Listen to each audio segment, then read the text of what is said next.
لبیک یا حسین، لبیک یا حسین. لا حول ولا قوة إلا بالله العلي العظيم. أعوذ بالله السميع العليم من الشيطان الرجيم. بسم الله الرحمن الرحيم. بارئ الخلائق أجمعين. الحمد لله الذي لا يبلغ مدحته القائلون ولا يحصي نعماءه العادون ولا يؤدي حقه المجتهدون. الذي لا يدركه بعد الهمم ولا يناله غوث الفتن. الذي ليس لصفته حد محدود ولا نعت موجود ولا أجل ممدود. فطر الخلائق بقدرته ونشر الرياح برحمته وابتدى بالصخور ميدان أرضه. ثم الصلاة والسلام والتحية والإكرام على البشير النذير السراج المنير حبيب إله العالمين مولانا ومولى الثقلين جد الحسن والحسين أبي القاسم مصطفى محمد.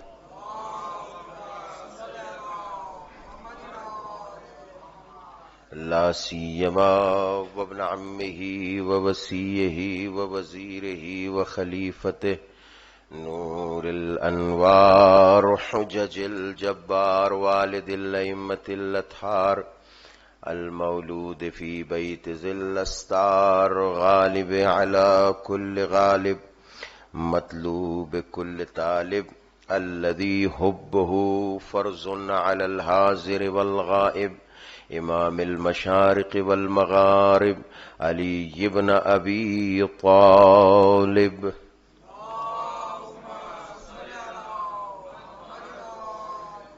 وعلى آله الطيبين الطاهرين المعصومين المنتخبين المنتجبين ولعنة الدائمة على أعدائهم وقتلتهم وغاصب حقوقهم ومنكر فضائلهم وإسمتهم مجمعين من ليلة هذه إلى صباح قيام يوم الدين. أما بعد فقد قال الله تبارك وتعالى في كتابه المجيد والفرقانه الحميد وقوله الحق. بسم الله الرحمن الرحيم. ما ننسخ من آية أو ننسها نأتي بخير منها أو مثلها. ألم تعلم أن الله على كل شيء قدير. صلوات بھیجیں محمد وآل محمد.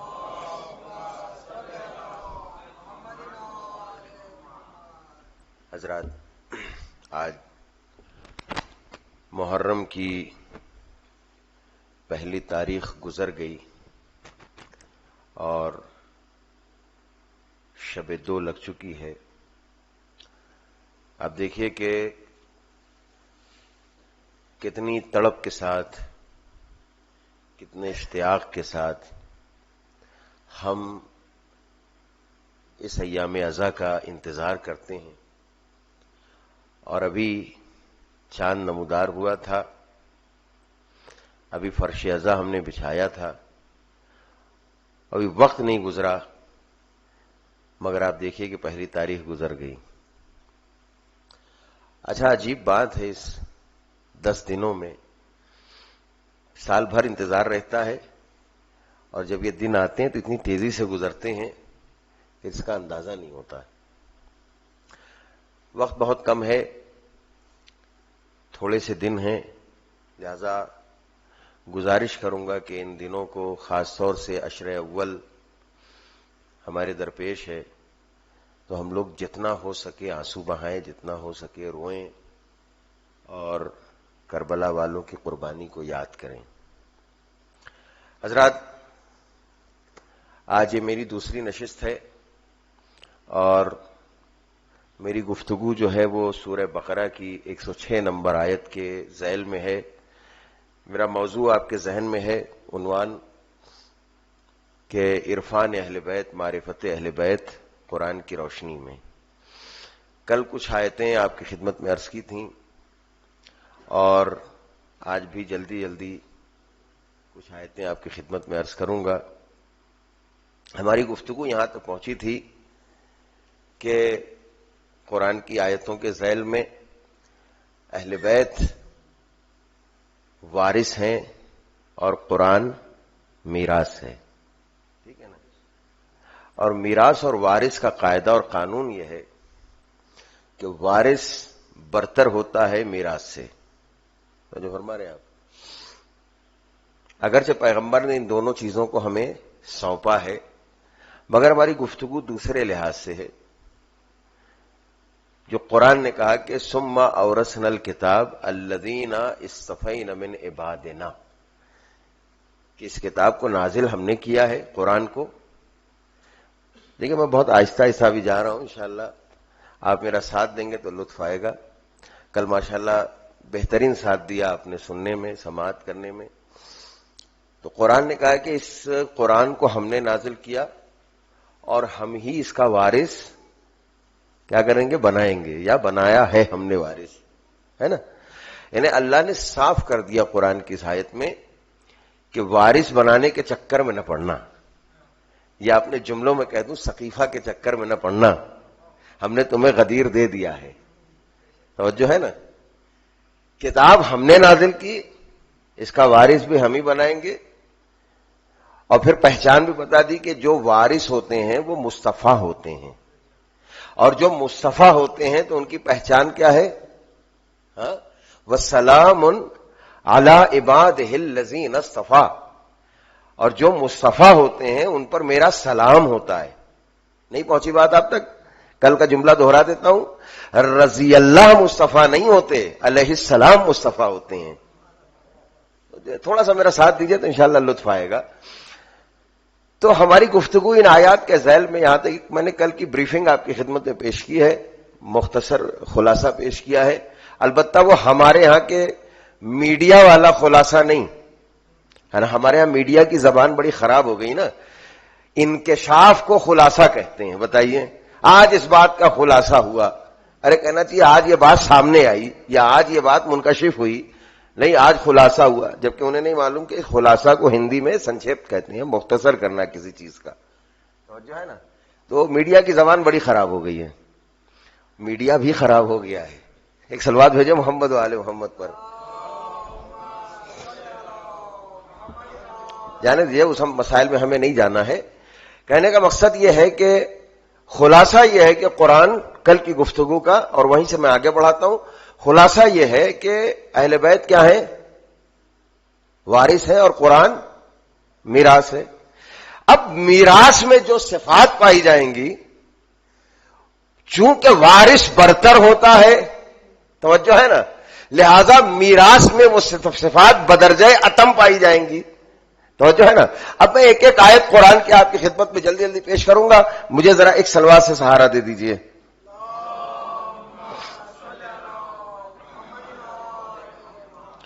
اب یہاں پر میں ایک آیت پیش کر رہا ہوں، دیکھیے یہ بات ذہن میں رکھیے گا، اہل بیت وارث ہیں، قرآن، بولی میرے ساتھ، میراث ہے۔ اہل بیت وارث ہے، قرآن میراث ہے۔ اب اگر قرآن اپنے بارے میں کوئی تعریف کرے تو یہ ماننا ہوگا کہ وہ تعریف اہل بیت کے بارے میں زیادہ اور برتر ہوگی۔ تو جو فرما رہے ہیں آپ، قرآن کیا کہہ رہا ہے؟ وَنَزَّلْنَا عَلَيْكَ الْكِتَابَ، اور ہم نے یہ کتاب نازل کی ہے۔ میں شروع کی آیتیں چھوڑ دی، میں نے شروع کے جو جملے ہیں، وَنَزَّلْنَا عَلَيْكَ الْكِتَابَ، اور یہ کتاب ہم نے نازل کی ہے۔ اچھا، تو مطلب کیا ہے کتاب نازل کی ہے؟ کہا نہیں، اس کی صفات پڑھو، ہم نے اس کی تعریف کی ہے۔ کوئی کتاب نازل کی، پھر اس کتاب کی تعریف کی۔ تعریف کیا ہے کتاب کی؟ تبیانا لکل شیء۔ توجہ رکھیے گا، یہ کتاب بظاہر جو ترجمہ کیا جاتا ہے، یہ کتاب کیا ہے؟ تبیانا لکل شیء، یہ ہر چیز کا تبیان ہے، ہر چیز کو بیان کرنے والی ہے. بہت توجہ ہے غیر محترم. یہ تو عام ترجمہ ہے نا، لیکن اگر اس پہ غور کریں آپ، تبیان کا جو معنی ہے بہت سارے معنی ہے، جس پہ جو ایک اہم معنی بیان کرنا ہے. اور ایک اہم معنی کیا ہے اس کا، جو تمام علماء کہتے ہیں ایک معنی اس کا یہ کہ قرآن وہ کتاب ہے جو اپنی دلیل منوا کے چھوڑتی ہے. نہیں پہنچی بات آپ تک؟ تبیان کا مطلب ہے کہ دلیل، بولیے میرے ساتھ، منوا کے چھوڑتی ہے. یعنی قرآن وہ کتاب ہے جو اپنی بات منوا کے چھوڑے. نہیں پہنچی بات آپ تک؟ قرآن وہ کتاب ہے کہ جو اپنی بات منوا کے چھوڑے، اپنی بات منوا کے چھوڑے، اپنی بات منوا کے چھوڑے. کون؟ قرآن ہے. تو ہم نے پہلے کیا کہا؟ قرآن میراث ہے، اہل بیت وارث ہیں. پہنچنا چاہیے آپ تک بات. قرآن میراث ہے، اہل بیت وارث ہے. قرآن کہتا ہے میں تبیان ہوں، اپنی بات کو دلیل سے پیش کر کے منوا لیتا ہوں. تو اگر قرآن میراث ہونے کی بنیاد پر اپنی بات کو منوانے کا ہنر رکھتا ہے تو میراث جو وارث ہیں وہ اہل بیت ہیں، وہ بھی ایسے ہونا چاہیے کہ جب منوائے تو دشمن کہہ اٹھے لولا علی.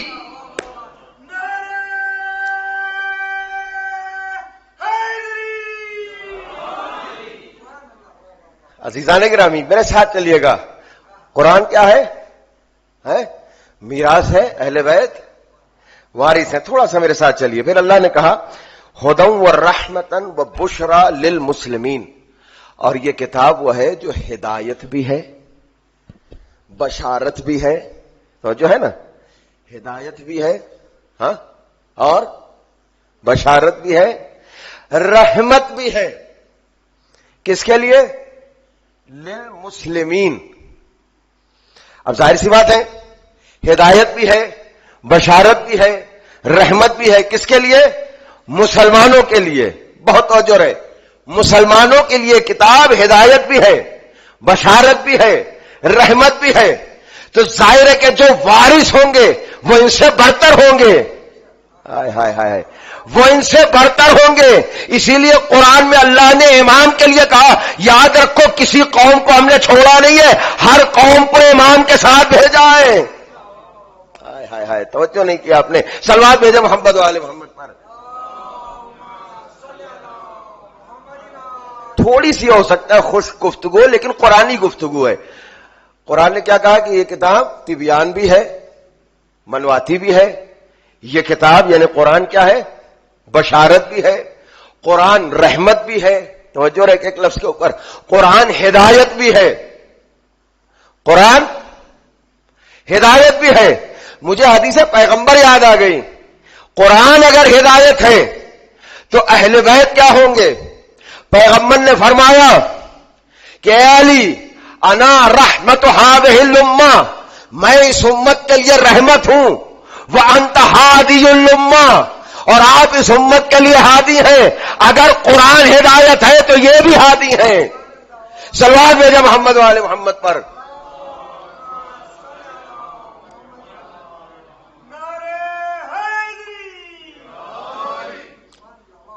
تو جو فرمایا آپ نے، بس مختصر جملہ کر دوں، قرآن ناطق ایسا ہے تو قرآن صامت کیسا ہوگا؟ تو جو فرمانے. اب تھوڑا سا آگے بڑھیں، ایک اور گفتگو اسی زمرے میں کہ قرآن کیا ہے؟ بولیے میرے ساتھ. قرآن ہے میراث. یہ بات کو ذہن میں رکھیے گا. قرآن میراث اور اہل بیت وارث ہیں. حالانکہ ہماری گفتگو کا عنوان جو ہے اسی ذیل میں یہ گفتگو چل رہی ہے. اہل بیت وارث ہے، قرآن میراث ہے. تھوڑا سا محرم ہے، ان کی مجلسوں کو، محرم کی مجلسوں کو تھوڑا سا جوش و ولولے کے ساتھ سنا جاتا ہے. تھوڑا آپ میرا ساتھ دیجیے گا تو لطف آئے گا انشاءاللہ. ایک مرحلہ گزر گیا. قرآن تبیان بھی ہے، قرآن رحمت بھی ہے، قرآن ہدایت بھی ہے. قرآن کیا ہے آخر میں؟ بولیے میرے ساتھ. ہے قرآن بشارت بھی ہے. ٹھیک ہے، میں ایک ایک لفظ پر اگر گفتگو کرنے جاؤں تو پورا عشرہ ختم ہو جائے، لیکن مجھے نہیں، بہت ساری باتیں جلدی جلدی بتانا ہے آپ کو. اب دوسرے مرحلے میں آئیے. قرآن کے لیے اللہ نے ایک لفظ استعمال کیا، اور میں آیت پڑھتا ہوں. ابھی کچھ دن پہلے آپ نے وہ دن گزارا ہے. کون سا دن ہے؟ آیت پڑھوں گا آپ سمجھ جائیں گے. ابھی کچھ دن کی بات ہے نا، جو محرم سے پہلے ہماری آخری عید تھی. ہے مباہلہ. جی ہاں, قرآن کہہ رہے فمن حاجک فیہ من العلم, فمن حاجک فیہ من بعد ما جاءک من العلم. اے میرے نبی, آپ کی دلیلیں تمام ہو گئیں, آپ کی حجت تمام ہو گئی. کیوں؟ اس لیے کہ اب العلم آ گیا. اب یہاں علماء نے لکھا کہ العلم سے مراد قرآن ہے, اس لیے کہ پیغمبر نے جو دلیلیں دی تھیں وہ قرآنی دلیلیں تھیں, اور جو ہے نا, تو اللہ نے کہا قرآن آ گیا, مگر قرآن نہیں کہا العلم آ گیا. توجہ رکھیے گا, دیکھیں قرآنی گفتگو ہے, خدا کی قسم بڑا لطف آئے گا, تھوڑی سی توجہ دیں گے. کہا کیا العلم آ گیا. یہ پروردگار تو علم بھی کہہ سکتا تھا, تو نے العلم کیوں کہا؟ دیکھیں قرآن کا کوئی بھی لفظ بیکار نہیں ہے, ہر چیز میں اللہ کی مصلحت ہے, بلاغت ہے, فصاحت ہے. توجہ ہے نا, اور اللہ نے اگر کوئی لفظ استعمال کیا ہے تو اس کا مطلب بیکار نہیں استعمال کیا. توجہ ہے نا, سلسلہ رکھ دیا اللہ نے. کیا کہا اللہ نے؟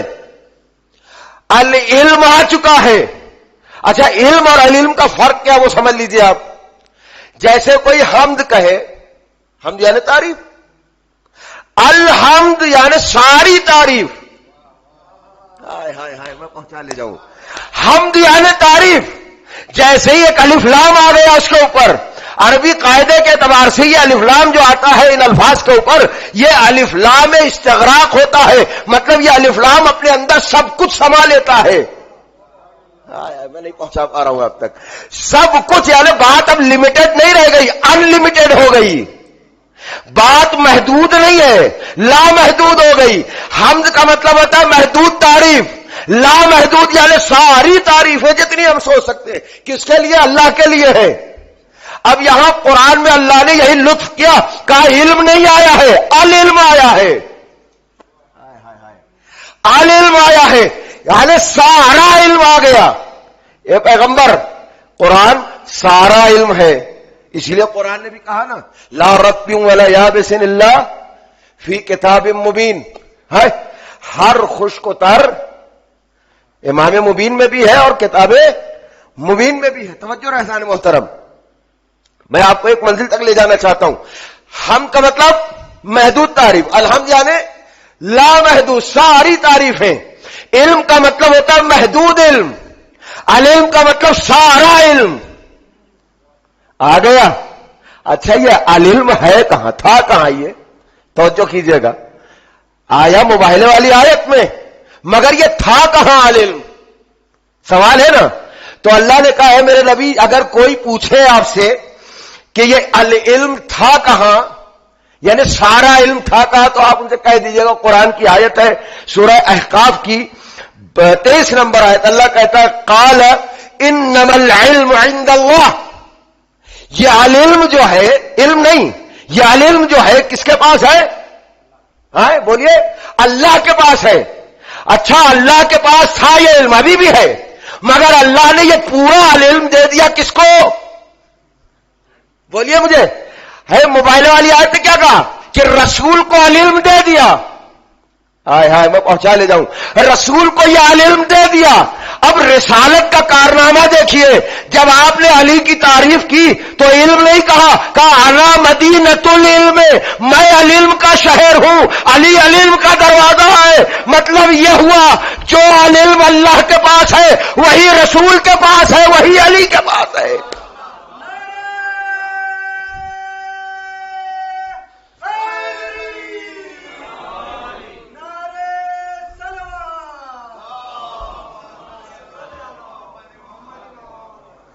عزیزان گرامی, لطف آیا آپ کو؟ ہاں, اب تھوڑا سا آگے بڑھتے ہیں. العلم وہی ہے جو رسول کے پاس ہے اور وہی اللہ کے پاس ہے اور وہی علی کے پاس ہے. ٹھیک ہے, دیکھیں وقت تیزی سے گزر رہا ہے, تھوڑا سا وقت اور ہے, میں جلدی جلدی اپنی بات کو واضح کر دوں. آج جو کچھ تیار کیا ہے میں نے وہ آپ کو پہنچا دوں گا قرآن کے حوالے سے. اب سوال یہ ہے, آئیے قرآن سے پوچھیں. علم تو معلوم ہو گیا, مکمل علم, لیکن قرآن نے ایک تعریف کی ہے علم کی, قرآن نے علم کی وضاحت کی ہے. دیکھیں میں علم نہیں کہہ رہا ہوں, العلم یعنی مکمل علم, پورا علم. اب قرآن کیا کہہ رہا ہے؟ وَيَرَى الَّذِينَ أُوتُوا الْعِلْمَ الَّذِي أُنزِلَ إِلَيْكَ مِن رَبِّكَ. اور یہ لوگ کس کے بارے میں؟ مسلمانوں کے بارے میں قرآن کہہ رہا ہے یہ لوگ علم کو دیکھتے ہیں. علم دیکھنے والی چیز ہے، توجہ رہیے گا میری طرف. علم دیکھنے والی چیز ہے، علم دیکھنے والی چیز ہے. علم تو سینے میں ہوتا ہے نا، سننے سے سمجھ میں آتا ہے، پڑھنے سے سمجھ میں آتا ہے، مگر قرآن کہتا ہے یہ لوگ علم دیکھتے ہیں. کون سا علم؟ الذی انزل الیک، وہ علم جو اللہ نے اپنی جانب سے نازل کیا. ہائے ہائے ہائے ہائے، جو اللہ نے اپنی جانب سے علم نازل کیا. یاد ہے نا حدیث پیغمبر کی، میں علم کا شہر ہوں، علی علم کا دروازہ ہے. قرآن کہہ رہا علم کو یہ دیکھ رہے ہیں، اور وہ علم وہ جو ہم نے نازل کیا ہے. ہاں پروردگار 13 رجب کو کعبے میں تو نے ہی نازل کیا ہے. کاش میں آپ تک پہنچا لے جاؤں. قرآنی گفتگو ہے اور فضائل قرآن سے. کہا کہ علم کیا ہے؟ علم کیا؟ میرے ساتھ بولیے گا. اللہ نے کہا یہ علم کو یہ دیکھتے ہیں اور بڑے غور سے دیکھتے ہیں. کیوں؟ اس لیے کہ اس کو ہم نے نازل کیا ہے. پھر اللہ کہتا ہے هو الحق، اور یہ علم ہی حق ہے. ہائے ہائے ہائے، کیا سن رہا ہے میرا مجمع؟ علم ہی حق ہے، علم ہی حق ہے. توجہ ہے نا؟ شاید اسی لیے غدیر میں پیغمبر نے کہا تھا علی مع الحق و حق مع علی.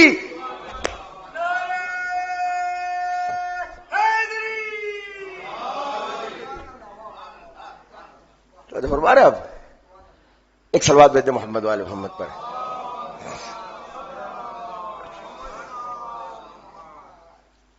اچھا یہ علم کیا ہے؟ حق بھی ہے، اللہ کی طرف سے نازل بھی ہوا ہے. اب آئیے اس کا قرآن کہتا ہے یہدی الی صراط العزیز الحمید، سورہ سبا کی 6 نمبر آیت ہے. کیا خوبصورت بات قرآن نے کہہ دی ہے کہ یہ علم اللہ نے نازل کیا، حق بھی ہے، حق بھی ہے، حق بھی ہے. اما قرآن کہہ رہا ہے کہ غدیر حق ہے، مسلمان سقیفہ کو حق مانے ہوئے ہیں. تو جو ہے نا اس کا کہتے ہیں یہدی الی صراط العزیز الحمید. اور یہ علم وہ ہے کہ جو اللہ کی صراط مستقیم کی جانب ہدایت کرتا ہے. تو جو ہے نا میں اس مسئلے میں نہیں جانا چاہ رہا ہوں، بہت لمبی گفتگو ہو جائے گی. اچھا یہ علم کی تعریف تو قرآن نے کر دی. اب آپ سمجھ گئے نا علم کون ہے؟ اگر قرآن العلم ہے تو وارث آپ خود سمجھ سکتے ہیں، آگے بتانے کی ضرورت نہیں ہے. اچھا العلم جو ہے اللہ نے نازل کیا کا حق ہے. اب اس کے بعد قرآن کہتا ہے کہ اے مسلمانوں تمہارے درمیان جو اختلافات پائے جا رہے ہیں وہ وجہ کیا ہے تمہارے اختلاف کی. دیکھیے قرآن کو ذرا سا سمجھ لیں، ذرا سا غور کر لیں تو ساری بات واضح ہو جائے. اختلاف کی وجہ بھی قرآن نے بیان کر دی. ایک طرف کا علم یہ ہے، پھر کا سنو اختلاف کیوں ہے.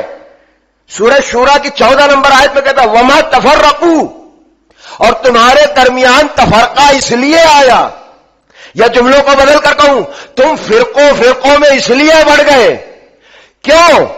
الا، تم نہ بڑھتے مگر بڑھ گئے. کیوں؟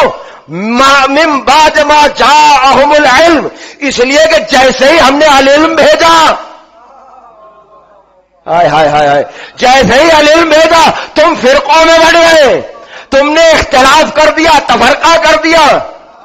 توجہ ہے نا لال محترم؟ شاید اسی لیے اما یتساءلون والی آیت نے کہا تھا قیامت میں سارے سوال کے بعد ولایت کا سوال ہوگا، یہی نعمت عظمیٰ ہے، اسی کا سوال ہوگا، اس لیے کہ اسی کے بارے میں اختلاف ہوا ہے. ایک صلوات بھیجے محمد والے محمد پر.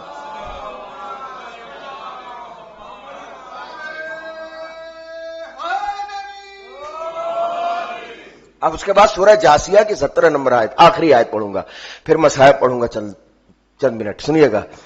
اللہ کہا وَآتَيْنَاهُمْ بَيِّنَاتٍ مِّنَ الْأَمْرِ، اور ہم نے اے میرے نبی سارے ثبوت دے دیے، سارے ایویڈنس دے دیے، ساری گواہیاں دے دیں. فَمَخْتَلَفُوا، میں نے ساری چیزیں دے دیں مگر اختلاف نہیں ہوا. قرآن کہہ رہا ہے اختلاف ہوا تو کیوں؟ اختلاف ہوا تو کیوں؟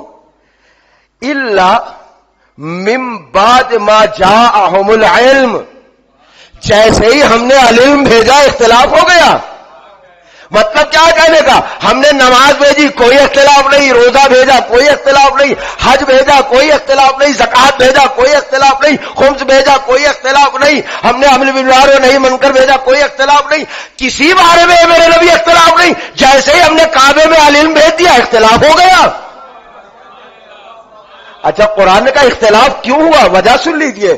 قرآن نے اس کی وضاحت کر دی. قرآن کہتا بغیم بینہم، اس لیے کہ ان کے دلوں میں بغض بھی تھا اور اس علم سے بغاوت بھی تھی. ہائے ہائے ہائے، بس بات کو ختم کر دیا میں نے. بغاوت بھی ہے اور بغض بھی ہے، بغاوت بھی ہے بغض بھی ہے. شاید یہی وجہ ہے دعائے نطبہ میں جب ہم پڑھتے ہیں نا کہ ان پر مظالم اس لیے ہوئے احقاتم بدریتم و خیبریتم و حنینیتم وغیرہ، اس لیے انہوں نے اہل بیت کو ستایا، اس لیے کیونکہ ان کے دلوں میں بغض بیٹھا ہوا تھا خیبر و خندق و حنین و بدر کا. اور یہی وجہ ہے میرے مولا حسین نے کربلا میں جب پوچھا تھا تم مجھے کیوں قتل کرنا چاہتے ہو تو یہ نہیں کہا تمہاری دشمنی ہے، تمہارے باپ کی دشمنی ہے.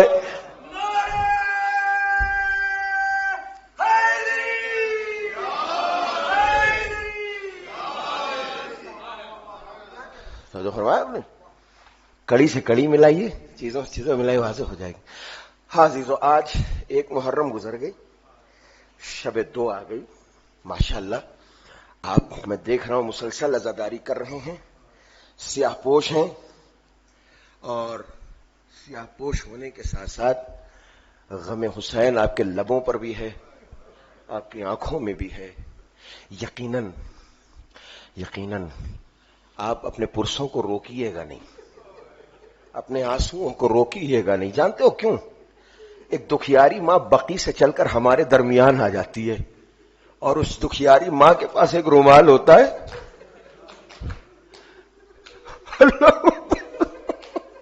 جملہ سنو کہ بہت سنگین جملہ ہے. وہ شہزادی جس نے کائنات کو عطا کیا ہو وہ ہم سے مانگنے آ رہی کہ آنسو دے دو، میرے لال کے غم میں روئے ہوئے آنسو کے قطرے دے دو. اپنے ان آنسوؤں کو آنکھوں میں چھپانا نہیں، کوئی شرم و لحاظ نہیں ہونا چاہیے. اس غم میں بے شرم ہو کر رو، جتنا رو سکتے ہو رو، جتنا پیٹ سکتے ہو پیٹو. آج شب دو ہے، کل 2 محرم ہو جائے گی. سنیے گا، حسین کا قافلہ 28 رجب کو نانا کے مدینے سے چلا ہے، اماں کی قبر سے الوداع ہو کر چلا ہے. 2 محرم کو حسین مظلوم کا قافلہ کربلا پہنچ گیا. کیسے پہنچا آپ جانتے ہیں نا؟ مقام قادسیہ سے حسین آگے بڑھے، کوفے کی جانب جا رہے ہیں. ادھر بھائی مسلم کی شہادت کی خبر بھی حسین کو مل گئی ہے. پھر بھی اپنا وعدہ نبھانے کے لیے حسین کوفے کی جانب جا رہے ہیں. بلاوا آیا ہے، مگر ہر کا رسالہ سد راہ ہوتا ہے، اور اپنے لشکر کے ساتھ آ کر حسین کے راستے کو روکتا ہے. اللہ اکبر. جیسے ہی ہر نے کہا حسین اس کے آگے نہیں جا سکتے، اس کے آگے تمہارے راستے کو روکا جاتا ہے. میں ایک مرتبہ حسین مظلوم، کیوں؟ اس لیے کہ لجام فرس پر ہر نے ہاتھ ڈال دیا تھا. حسین نے فوراً کا سکے لت کا امک، تیری ماں تیرے غم میں بیٹھے. بعزیزو دوستو، ہر نے ایک جملہ کہا تھا، اے حسین میں ڈرتا ہوں آپ کی مادر عزیز سے، اگر آپ کی ماں زہرا نہ ہوتی تو یہی جملہ ہم آپ کے لیے بھی کہتے، مگر آپ کی ماں زہرا ہے. اے ہر شاید اسی لیے تو بخشا گیا ہے کیونکہ تو نے احترام فاطمہ کیا ہے. سنیے گا، ادھر ہر کا لشکر آیا ہے نا تو ایک منظر عجیب تھا. سب پیاسے ہیں، جانور بھی پیاسے ہیں، سب کی زبانیں باہر ہیں. وہ حسین نے اپنے لشکر والوں سے کہا، اے میرے قافلے والوں، سارا پانی ان کے جانوروں کو ان کو پلا دو، بڑے پیاسے ہیں، لگتا ہے دم نکلنے والا ہے. ایک ایک کو پانی پلایا. میں کہوں گا اے حسین غریب، آج پانی پلا لو، ہر کے لشکر کو پانی پلا لو. مگر اے حسین غریب، 7 محرم کے بعد یہی لشکر ہوگا، تم پر فرات کا پانی بند کیا جائے گا، تمہارے بچے التش التش کی صدائیں بلند. اجرکم اللہ، اجرکم اللہ. سنیے گا آپ، بس ختم کر رہا ہوں جلدی جلدی. حسین غریب نے اپنا راستہ موڑا، لشکر کو، اپنے قافلے والوں کو حکم دیا چلو جس طرف یہ ہمیں لے جانا چاہتے ہیں اور ہماری منزل جہاں ہے. حسین اس طرف چل دیے ہیں، کوفہ نہیں جانے پاتے. جاتے جاتے ایک منزل وہ آئی جہاں حسین کا راہوار رک گیا. سنیں گے آپ، بڑا وفادار جانور ہے، حسین کی ہر بات کو مانتا ہے، مگر مجھے دو جگہ ایسی نظر آتی ہے جہاں حسین اس کو آگے بڑھانا چاہتے ہیں مگر راہوار آگے نہیں بڑھتا. بعض روایتوں میں ہے، مقتل مکرم میں بھی ہے کہ 7 مرتبہ راہوار بدلا گیا مگر کوئی بھی راہوار حسین کا آگے بڑھنے کو تیار نہیں ہے، اسی جگہ پر رکا ہے. 2 موقع ایسے ہیں جہاں راہوار آگے نہیں بڑھا ہے. پہلا موقع جب وارد کربلا ہوئے ہیں تو حسین کا راہوار آگے نہیں بڑھتا. دوسرا موقع جب حسین رن کو جا رہے ہیں، سکینہ سمو سے لپٹی بیل کر رہی ہے، پھر بھی راہوار آگے نہیں بڑھتا. جزاکم ربکم خیر الجزا. ماشاءاللہ، ایسے ہی آپ پرسہ پیش کریں، ایسے ہی آپ گریہ کریں. حسین مظلوم پر رونے کا یہی حق ہے. سنیے گا، حسین نے سوچا اچھا کوئی وجہ، کوئی مصلحت ہے، یہ راہوار آگے نہیں بڑھتا ہے. کہا ایک کام کرو، آس پاس کے آبادی میں جو لوگ رہتے ہیں ان کو بلا کر لاؤ. ان کو بلایا گیا، پوچھا یہ بتاؤ اس جگہ کا نام کیا ہے؟ کسی نے کہا مولا اس جگہ کو ارض نینوا کہتے ہیں. کہ کوئی اور بھی نام ہے اس جگہ کا؟ کسی نے کہا غازریہ کہتے ہیں، کسی نے شت الفرات کہتے ہیں، کسی نے کہا اسے شت القمہ بھی کہتے ہیں. اچھا سارے لوگ نام بتاتے رہے. حسین کہنے گے نہ یہ وہ نام نہیں ہے، یہ وہ نام نہیں ہے. کہا اچھا ایک کام کرو اے بنی اسد کے لوگوں، جاؤ تمہارے قبیلے میں کوئی تو بوڑھا ہوگا، کوئی جانکار ہوگا جسے معلومات ہوگی، اسے بلا لاؤ، میں اس سے سوال کروں گا. سنیں گے دل دہل جائے گا. ایک بوڑھا ڈھونڈ کر لایا گیا جسے کچھ معلومات تھی. کہا اے محترم یہ بتائیے اس جگہ کا اصلی نام کیا ہے؟ ان لوگوں نے یہ نام بتائے ہیں. وہ بوڑھا دیکھتا حسین ابن علی کو، کہتا مولا اس کے بہت سے نام ہیں مگر اس کا ایک تاریخی نام ہے، اس کا تاریخی نام کربلا ہے. اس کا نام کربلا ہے. حسین کہتے عباس بس یہی اتر جاؤ، ہماری منزل آ گئی، ہم اسی جگہ شہید ہوں گے. ایک مرتبہ بنی اسد کے لوگوں نے جب دیکھا حسین یہاں رکنا چاہتے ہیں، جن کی زمینیں تھی نا ان لوگوں نے ہاتھ جوڑ کر کہا مولا آپ جتنے دن چاہیے یہاں رہیے، آپ ہمارے مہمان ہیں. حسین ابن علی نے ایک جملہ کہا اب کہاں جانا ہوگا، اب حسین قیامت تک کسی زمین پر اس لیے تم سے یہ زمین خریدنا چاہتا ہے. حسین نے علی اکبر کے نام کربلا کی زمین خریدی. ہے زمیندار کربلا علی اکبر. اجرکم اللہ. ادھر حسین زمین کا معاملہ کر رہے تھے، ادھر زینب اپنے خیمے میں بے چین تھی. ایک مرتبہ کسی کو بھیج کر حسین مظلوم کو بلایا اور بلانے کے بعد جیسے ہی حسین پہنچے نا، سنیے بہت تڑپ جائیے گا، بہت روئیے گا. کب آپ کا بھیا یہ کون سی جگہ ہے؟ بڑی وحشت معلوم ہوتی ہے، بڑی عجیب سی جگہ ہے. کہ بہن زینب ہوا کیا ہے؟ کہ جب سے ہم یہاں اترے ہیں نا بھیا، کسی مومنہ کے رونے کی آواز آ رہی، کوئی چیخ کر رو رہا ہے، مجھے بڑی وحشت معلوم ہوتی ہے. بس زینب کو کلیجے سے حسین نے لگایا، اے بہن آپ نے آواز نہیں پہچانی؟ ارے بقی سے اماں فاطمہ آ گئی. اجرکم اللہ، اجرکم اللہ، اجرکم علی رسول اللہ، اجرکم علی الزہرا. بس میں نے ختم کیا عزیزو. حسین نے کہا بہن زینب گھبراؤ نہیں، اماں زہرا کی آواز ہے. اتنا کہہ کر بی بی زینب سے کہتے ہیں میں ذرا زمین کا معاملہ کراؤں. حسین واپس آئے اور اس کے بعد حسین نے معاملہ طے کیا، زمین لکھی گئی. یہ جو بوڑھا پیر مرد آیا تھا نا، جملہ سنیے گا، بس اسی پہ ختم کر رہا ہوں. کہتا ہے کہ سنیے اے مولا آپ اس زمین پر کیوں رہنا چاہتے ہیں، اسے کیوں خریدنا چاہتے ہیں؟ میرا دل یہ آپ سے کہتا ہے، میں آپ سے گزارش کر رہا ہوں کہ تھوڑے فاصلے پر آگے جا کر کسی زمین کا انتخاب کر لیجئے، یہاں پر آپ نہ رہیے، یہ زمین بڑی منحوس زمین ہے. فوراً حسین کہتے کہنا کیا چاہتے ہو؟ کہ میں نے یہ سنا ہے اپنے بزرگوں سے کہ اس زمین پر انبیاء بھی چین سے نہیں رہے، اگر نبی یا نبی کا کوئی بیٹا بھی آیا ہے نا، یا اس کا خون ضرور بہا ہے.